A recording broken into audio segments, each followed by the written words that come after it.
Ducati Concept Part 4. So Lover One, so today meron tayong bagong video about Ducati Concept natin. So marami masyado siyang nadagdag compared nyo sa ating previous video na Part 3. So if napapansin nyo, if nanonood kayo ng mga shorts ko, reels, or doon sa TikTok or sa Facebook ko, so alam nyo maraming nadagdag na sa motor na to compared nyo sa ating Part 3 na video, no? So yun yung ating topic ngayong araw, kung ano ba ito yung mga nadagdag nito at para ma-highlight natin kung ano ba yung mga parts na yon. Okay, so ito na yung itsura niya ngayon. And ayan, meron pa akong mga features din mga dagdag dyan, so abangan nyo yan. Sa end part ng video natin yan. Pinaka first nyo manotice dyan, may difference talaga compared nyo sa first video is yung ating disc brake. So yung dati gamit natin is GPR 250 lang na stock na disc brake na dual. So ngayon naman is yung gamit natin is naka-round na talaga, no, hindi na flower type. Tapos actually is inspired talaga to sa pang Ducati na disc brake. Pormang-porma talaga. Actually ginaya talaga niya yung pang Ducati na disc brake. Ang difference niya lang niya is yung kanyang size, hindi lang kasing laki ng Ducati talaga na Panigale, but same design. Okay? So ito is 300mm na disc brake. Yung sa actual na Panigale is 320mm. So medyo may kaliitan siya ng kontes, mapansin nyo. Pero malaki pa rin siya kung i-compare natin sa stock na disc brake. Mas malaki pa rin siya. Then yung next natin is yung ating caliper. So technically the same caliper pa din, but tingnan nyo yung bracket. So ayan, parang mas improve pa yung radial concept natin. So ako mismo gumawa nito, yun na part. Yung bracket niya na original nandun pa rin. So basically parang dalawang bracket na pinagsabay. Bracket para sa caliper talaga at another bracket naman na para pang for aesthetics na bracket. So yun yung itsura natin sa harap. And ayan, may paint na din sa harap na itim yung ating front fender. Don't worry, soon isali din yan sa ating i-update. At ayan, ako lang nagpaint ng itim yan kaya may mga gas, no? So hindi siya nalagyan ng top coat kaya may mga gas siya. So but don't worry, sabi ko nga, papalitan yan soon. Next natin, ayan, meron tayong Brembo RCS Corsa Corta. Ito siya is, actually hindi naman ito siya original na Brembo pa rin, premium copy pa rin to, para mas much better siya doon kasi mga class A na nakita nyo Shopee, no? So ano ba yung difference nito? So yun, yung mga class A kasi na Shopee, nakita nyo yung kanyang Italy na brand is nakalagay dito, parang triangle. Ito siya nakalagay dito. Difference yan is meron to, na-adjust natin yung kanyang brake switch. And ito naman, na-adjust natin mismo yung brake levers natin kung gaano ka-responsive at kung gaano ka-lambot. Ayan, kita nyo gumagalaw yung levers niya. Pero ayaw ko na galawin, perfect na yung match or sa ideal ko talaga nito na brake. So basically na-adjust natin yung lever kung gaano ka-responsive yung brake or gaano siya ka-lambot. So ayan, so sa kabila naman, ito naman yung sa lever natin sa kabila, ganun din. Ayan, so mas naka-nice nito is, ayan, adjustable din yung ating clutch. So yung clutch natin, instead na mag-a-adjust tayo dito, ayan, usually dyan nag-a-adjust yung clutch. Tinanggal ko yung aking enhancer dito ng clutch. At instead na mag-a-adjust kayo doon sa clutch talaga mismo, meron siyang adjustable dito. So na-adjust niyo yung brake levers nyo kung malambot ba o matigas. So nasa inyong trip na yan kung ano ang adjustable. So ito yung nakagusto ko sa itong RCS Corsa na to na brake levers. Ayan. Ito man, napansin nyo yung sa previous video ko is alam nyo may tank enhancer ako. So ayan, pangit na ng tank. So ako lang din nagpaint yan, hindi pa yung na-top coat. Hinayaan ko lang muna kasi may upcoming tayo galing kay Jesuena pa rin na tank enhancer na pang Ducati V4 na talaga yung itsura niya. So yung mangyayari niya, yung susian natin, hindi na siya malalagay dyan, nandito na din. Ayan, so ipapakita yung picture niya, nandito. Ayan, yung picture ng tank enhancer. So pinost na din yan ni Jesuena. So of course, public na yan. Sa mga nakita niyan, abangan nyo yan. Isa ako sa napagawa niyan. O hindi, isa ako sa mga pinakaunang nag-request niyan sa kanya, no? So ayan, ay maybe not, hindi ko alam. But yeah, so ayan, may isa din napansin ko, medyo may gisi na din yung stock na upuan. Ayan, ito yung stock pa rin upuan. But don't worry, may plano ako soon na medyo tabasan to ng ganyan. Ayan, pag ganyan. So babawasan siya ng ganyan. Bawasan siya ng ganyan, tapos lalagyan ko yan soon ng Panigale V4 na tatak dito na naka-embroid.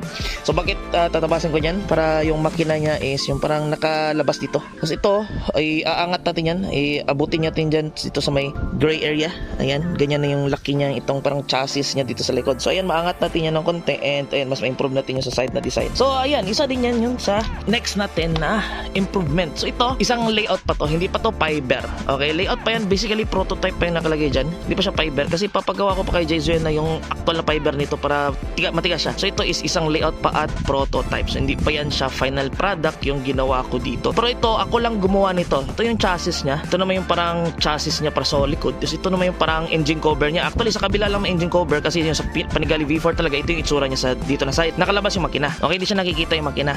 Pero dito parang pinantay ko na lang din sa kabila. Yung ganito yung kasi yung engine cover sa kabila. So ito naman yung itsura niya sa engine cover. Ayan. And yung next naman na difference is yung ating dry clutch. Ayan, maraming nagtatanong talaga itong dry clutch. Ito, no? Ito, may example tayo dito. Papandarin natin yung motor natin. Ayan. Okay. Huwag natin yung makina. Ayan. So medyo maingay lang siya as usual. Basta dry clutch medyo maingay siya, no? So ayan.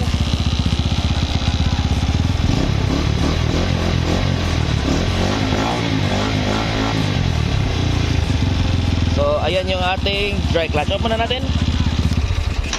So ayan yung ating dry clutch. Ako mismo gumawa niyan. Sa mga nagtatanong paano ginawa to, tinuro ko kay Jason paano ginawa to. Okay, so DIY lang ako mismo gumawa nito. Walang aftermarket na parts nito. Ako mismo gumawa mano-mano nito. So yung parts naman na ginamit ko nito is medyo halo na siya yung gamit na pesa ni Jason at yung sa akin. So ito yung surrounding niya, yung parang bilog. Kay Jason na mismo galing yan eh. Yung sa gitna yung ginawa ko mismo, yung parang dry clutch talaga na itsura. Yung sa gitna na 3D, tapos may mga bolts dyan. Ako yan yung ginawa ko. Yung sa paligid naman is kay Jason. So hindi ko magawa to ng ako lang isa.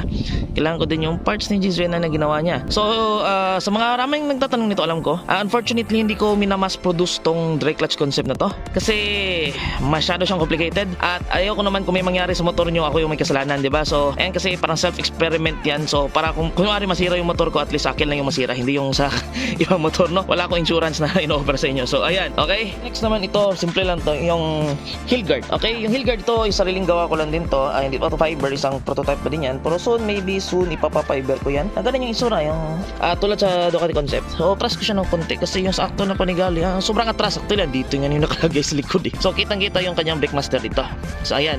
So, isa din pala fun fact, no? Yung stock na brake fluid cap natin is may nakapormang Brembo. Stock yan. Hindi ko pinalitan yan. So, ayan. Ito naman sa kabila. So, ayan na yung itsura din yung sa same na sabi ko is dito talaga nakalagay yung engine cover. So, actually din yung engine cover is nakalagay dito sila labas, hindi na sa loob. So, medyo change ko lang siya ng konti kasi para medyo mas bagay siya ng ganito tingnan for some reason, hindi ko alam bakit, pero tinry ko din na nakalabas yung engine cover niya kaysa yung parang tornilyuhan niya palalim, medyo mas bagay ito ganito. So kaya ginagawa ko. So ito dito naman yung heel cover naman dito, hindi ko nilagay para medyo makita ko yung swing arm nang mas clear siya, kaya ko hindi nilagay yung heel guard dito. So ayan, another one is yung ating, ayan, may teaser tayo, may side mirror tayo dyan na actual V4. Yung ating side stand, ginawa nating silver. Ayan, and plano ko din, gagawin ko din na design yan para maging V4 Panigale talaga itsura nating side stand. And of course, chain, gold na ating chain, no? So kasi naputulan tayo ng chain yung one time. So ayun, wala na kasi maintenance yung ating chain kasi na sobrang busy tayo kaya wala tayong masyadong upload na video, no? Kaya naputol, kaya naging gold chain na siya ngayon. Naman dito is yung ating dash panel. Hindi na siya yung kapra sa stock, naka Ducati inspired na siya. May problema lang dito. Pag in-on mo, ayan, medyo tagal niya matapos yung animation niya. Hindi lang yung problema actually. Ayan yung problema niya, masyadong reflective. Ayan, pwede ka manalamin. So pag naka point of view ka, ayan, instead makita mo yung mga numbers, ayan, medyo hindi siya naklaro dahil sa sobrang reflective. Pero pag sa gabi naman, sobrang ganda tingnan nito pag gabi. Pag umaga lang, ayan, kunwari nagbablog ka, hindi mo siya nakikita yung anong nakalagay dyan sa dash panel mo. Ayan, may dinagdag na lang din ako na voltmeter. Since wala na akong crank, ayan, hindi nyo nakikita yung crank dyan. Kaya nilagyan ko ng voltmeter yung aking motor para makita ko naman kung malapit ang lobat yung aking motor. So parang safety net ko yan, no? So nakikita ko din dyan. At sa mga hindi pa nakakita ng maayos sa motor na to, ayan, meron tayong 360 view ngayon. Papakita ko sa inyo. Just yung harap niya. Ayan, ikutan natin tong motor na to. Pero sa mga hindi nakakita ng part 3, ayan yung kanyang itsura. Ayan yung itsura sa malayo pag sa side. Alam ko medyo kulang pa yung swing arm na yan. So mamaya, next topic natin is ano yung mga idadagdag ko pa dito. So yung kanyang taillight. Ayan, sobrang napakagandang taillight yan, mukhang legit na legit. Okay, gulong natin 160 na. Isa pa yan, dagdag natin, stock pa yung gulong natin dati, no? So dati is 110, 140 yung likod. So ngayon extend natin yung ating gulong na mas malaki. So 120, actually gumawa ko ng video about sa gulong na to. So ayan, 120 yung sa harap, 160 yung sa likod. So dito naman sa kabila na view, ayan, medyo masikip lang dito kaya hindi ko masyadong may video na maayos. Ayan yung kanyang itsura. But don't worry, magpapakita na lang ako ng picture dito kung ano yung view niya sa itsura sa kabila ng medyo malayuan. So ayan. So ngayon naman, ano naman yung idadagdag ko in the future tong motor na to. Kasi of course, di pa to tapos. Okay, marami pang kulang dito. Tuwing umaga, pag tinitingnan ko dito, parang dumarami yung kulang eh. So ayan, alam ko medyo nakaka-relate yung mga iba dyan. But yeah. So first natin, ito. So ito, na-upload ko na to sa video sa TikTok yung mga idadagdag ko, no? So isa ito. So ayan, ito ay isang legit na Ducati V4 na side mirror. So ayan, legit yan. So ayan, hindi to siya tugma yung tornilyuhan niya pag ilalagay mo to dito. So ayan, hindi siya tugma, medyo mas papasok siya ng konti compared sa atin. Okay, so there's that, medyo adjustment, hindi siya plug and play. So ang mangyayari din yan, hindi ko siya ilalagay dyan dito ko siya ilalagay dito. Ayan, so paano ko gagawin yan? So yung itong tornilyo dito, gagawin ko siya ng bracket papunta dito, ganyan, bracket na bakal. So papamachine shop ko, since marami naman na modification na ginawa dito, isasagarin ko na lang ayan, magdo-Ducati B4 tayo na legit side mirror. Ayan, ganyan yung itsura niya pag nakalagay. Ayan. Okay, so sa kabila, hindi ko dala yung isa ngayon para nandun sa bahay, but ayan, meron sa kabila din yan. Ayan yung isa na idadagdag natin. Ito, alam ko maraming nagsasuggest dito. Yung front shocks ko, papalitan ko na mas malaki. Okay, soon yan, but maybe medyo pag matapos-tapos na yung maramihan ko, medyo last priority ko na. Kasi medyo okay naman ako dito, naka-dual disc naman, 120 yung gulong. Kasi ang plano ko talaga dito is kukunin ko yung Öhlins na FGRT. That's basically 150,000 original na Öhlins na suspension ni Ducati. So nangyari niya na magpapalit din ako ng caliper niya na dual, so 36,000 yung isa yata na alam ko ng Brembo MP5 ba yun or something, MP5 GP5 something, dalawa niyan. So tapos papalit ka din ng 320 na Ducati na disc niyan, no, kasi 320 na yung size, actual na size na kasi para tugma doon sa caliper na size. And of course mags mo, sobrang liit nito para doon na shocks, papalit ka din ng mags, or pwede the same na din yung mags, but malalaman soon. But yeah, medyo last priority ko na yan kasi soon na yan. At ano naman kayong mga priority ko na mga i-change dito sa motor na to. So ito of course yung ating swing arm. So ayan, medyo malaki na yung ating swing arm din. May swing arm cover na yan na pang big bike. Ayan. But of course, medyo bitin pa din yan.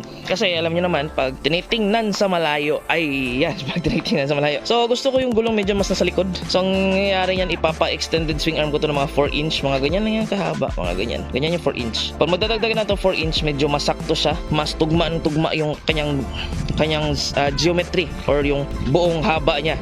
Okay? Aside sa extended swing arm, nagpagawa din ako kay Jizuena ng customized na tar hugger para sa extended swing arm. So, syempre, itong tar hugger na to, hindi naman to abot pag in-extend Okay? So, napagawa din ako bago. So, ang pinagawa kong bagong tar hugger is inspired sa 2025 na Ducati Panigale. So, kasi hindi yun pro arm. So, ayan. Ito yung itsura niya. So sa mga magtatanong, bakit hindi ako mag pro arm? Pro arm naman talaga noon yung Ducati. Sa ngayon, wala pa ako nakikitang naka pro arm na walang nakikitang issues. Sobrang daming issues na naka pro arm. Alignment issues talaga usually. Kasi yung nangyayari niyan, sobrang lapad ng pro arm para sa chassis na to. Yung iba ginagawa, tinatabasan yung chassis mismo. Hinahati yung chassis para palakihin, para magsakto lang yung pro arm. At yung ibang pro arm naman, yung medyo hindi yung actual na Ducati, let's say yung sa mga big bike concept na makikita nyo sa mga underbone is medyo short yung kanyang distance. May nakita na kung gumawa niyan. Okay, mga dalawa na yata sila. Is yung distance niya medyo mas papasok pa siya compared sa stock na swing arm ni GPR. For some reason, medyo mas papasok yung gulong. So medyo mas pungko siya tingnan. Hindi ko binabash yun of course. Baka maybe siguro pwede din yung swing arm na yun kung meron siyang bracket na pwede ilagay siya na sa mas malayo, mas malikod siguro para ganito yung kanyang distance, no? Ayan lang, may mga hindi pa ako nakahanap ng pro arm na proper talaga. At isa pa sa pro arm is yung kanilang chain. So sobrang lapad dito ng gulong mags. Yung chain nila is hindi papasok sa chassis. Ang nangyayari niyan, dalawa yung kanilang chain, tatlo yung sprocket sa engine na ganyan. Tapos nilagyan nilang tatlong sprocket palabas. Tapos yun yung sprocket na papunta dito. So ayan, masyadong maraming modifications para ang nangyayari niyan, yung chassis ang ayaw ko talaga galawin ito. Kaya kasi parang hindi mo na kasi mabalik yun pag once na gawa mo na yun, wala na, yun na yun. Okay, so wala nang balikan. Kaya kung magkakaroon ka ng mga issue na yun, kung may makakita ka mga issue na yun, so medyo mahirap na siya balikan kasi ayun nga, may damage na yung chassis mo Kaya yung extended swing arm na lang yung pinagawa ko. Okay, so sana maintindihan nyo sa mga gusto sanang mag pro arm dyan. Ayan, okay, meron din iba na mga alignment issues since man-made lang naman yung pagka-align nyo. So, nangyayari niyan, medyo tabingi konti yung gulong. Ganyan. Alignment issues ang pinakamarami yan sa pro arm. So, kaya yung extended swing arm yung gusto kong kunin dito. And ang next naman, yung ating pipe. Ayan. So, nakikita nyo, stock elbow pa nga yung gamit ko hanggang ngayon stock elbow pa yan. Even though narinig nyo yung mga bago kong mga sound check ko, so sobrang aggressive. Yes, stock elbow pa lang yun. Basically sa cams yun. Meron ako mga modifications na ginawa na sa engine. Naka racing stage cams na ako, kaya sobrang aggressive siya pakinggan. Kung gusto nyo marinig, sige, sound check tingin. Okay, ayan, sound check tayo.